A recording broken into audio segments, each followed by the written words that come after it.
amigo, tenemos acceso 7 acorralados en el laboratorio. Necesitamos más hombres. On paper, Call of Duty Ghosts has everything it needs. There's plenty that can be branded new, including new modes, new maps, and new guns, yet using the word new in relation to Ghosts is almost disingenuous. The sequel generates little excitement. It's the kind you play because it's familiar, and you know what you're getting. How can we help? Command needs more men on the front line. Due to an embargo, we're unable to comment on the Xbox One version of Call of Duty Ghosts. All of the multiplayer footage in the review is from the PlayStation 4, and all of the campaign footage is from the Xbox 360. So the legend goes. Come on, Dad. You don't honestly believe that story's true? Yeah. Single player is generally the least memorable portion of any Call of Duty, and Ghosts is no different. The game begins with a massive attack on the United States by a group known as the Federation. Why is the Federation attacking? It's unclear. Fast forward 10 years, and what's left of the American military is attempting to fight back. The group seems to exist solely to give the player something to shoot. Rather than making you feel like you're thwarting a significant threat, every encounter amounts to little more than target practice. You look lost. We're not lost. Looking for you. Throughout the story, you encounter the Ghosts, a squad that, for some reason, seems like the best hope for victory. Just like the Federation, the Ghosts barely have an identity. You're told time and time again that they're an elite organization, but they feel the same as every other heroic force in every other Call of Duty game. They shoot things, they drive vehicles, and they explode stuff with the best of it.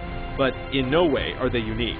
He expressed warnings to others of a force so menacing and unbeatable, it could only be described as supernatural.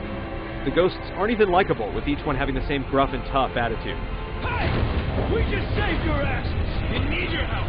Everyone blends together in such a way that you'll have a hard time remembering names, but you won't care. These aren't interesting characters. They exist to make sure you always know where the highlighted indicator is when something needs to go boom. Playing the campaign invites an almost uncanny sense of deja vu, since Call of Duty Ghosts employs innumerable cliches, like it's trying to check items off an invisible list. There's a mission in a jungle, a mission on a speeding train, and one in a destroyed sports stadium. The settings that are atypical, like outer space and deep sea diving, are woefully underplayed.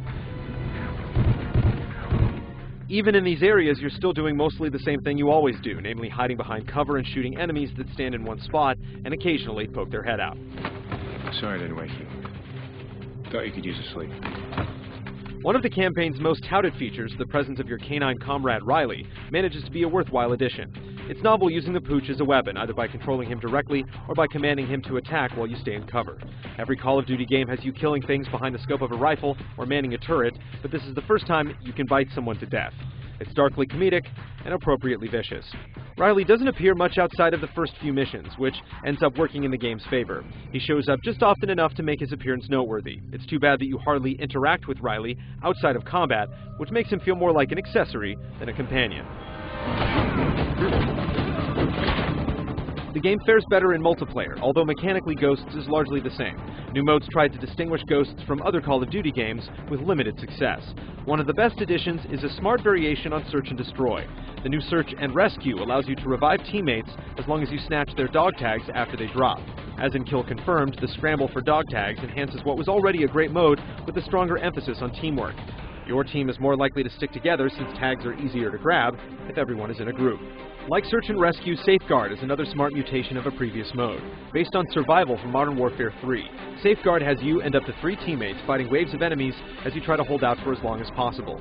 In Survival, you purchase weapons and equipment between rounds, but in Safeguard, new weapons are acquired from crates that appear scattered across the map. It's a welcome change since it adds tension, forcing you to choose between staying safe or putting yourself at risk for a new gun. Another clever change is that weapons now level up. Enemies occasionally drop stars that will make whatever gun you're holding more powerful, and you have to coordinate with your team to decide who needs the extra level the most at any given time. Other new modes also remix past ideas, but not as effectively. In Blitz, each team scores by running into the opposing team's zone. It's capture the flag without the flag. Giving everyone the ability to score reduces the mode to a mad rush. We're winning this fight. Friendly SATCOM active. The equally flawed Cranked is a deathmatch variant that puts you at odds with teammates. After a kill, you have 30 seconds to take someone else down before you explode. Since self-destruction is always the most pressing concern, it's almost impossible to work as a team. It's just too chaotic to be enjoyable. Finally, Squads amounts to little more than glorified combat training. You can customize AI squad members and then use them to square off against another player's crew. It's fine for what it is, but it won't be long before you want to return to less predictable human opponents. Extinction seems like Infinity Ward's answer to Treyarch's popular Zombies mode, but it plays much differently. Whereas Zombies has you surviving an endless assault for as long as possible, the goal of Extinction is to destroy a set number of alien hives and then escape via helicopter. This process involves a large drill, which you have to carry from hive to hive and defend once it's planted. Ideally, each of your team members will pick a different class, like an engineer who can repair the drill more efficiently, a weapons specialist that can do more damage, and so on. The mode's crippling flaw is that there's no reason to replay it once you've finished. As soon as you realize a well-rounded team is crucial and sentry guns destroy pretty much anything, Extinction is fairly easy. Since there's only one map and always the same goal, you can see everything Extinction has to offer in a day. The mode is a good idea, but it doesn't provide any reason for players to come back. The way Ghosts looks doesn't help sell it either. Small changes like better lighting and more convincing sounding weapons are certainly appreciated, but Ghosts doesn't look or feel much different than the original Modern Warfare. This is less true of the PlayStation 4 version, where the 1080p native resolution puts a nice shine on aging tech, but the game doesn't provide the next-gen wow you'd hope for. There's no way you ever could. I'm proud of you. Both of you. It's all well and good. Call of Duty Ghosts is certainly not a bad game, but it offers few surprises. Although Black Ops 2 wasn't always successful, it felt like it was conscious of stagnation and attempted to push the series forward through player choice in the campaign and the introduction of the 10-point system in multiplayer. By comparison, Ghosts seems almost afraid of screwing anything up. This is a series that once redefined first-person shooters with the seminal Call of Duty 4 Modern Warfare, but Ghosts has little interest in change. If you're looking for more of the same, you'll get it, but not much else.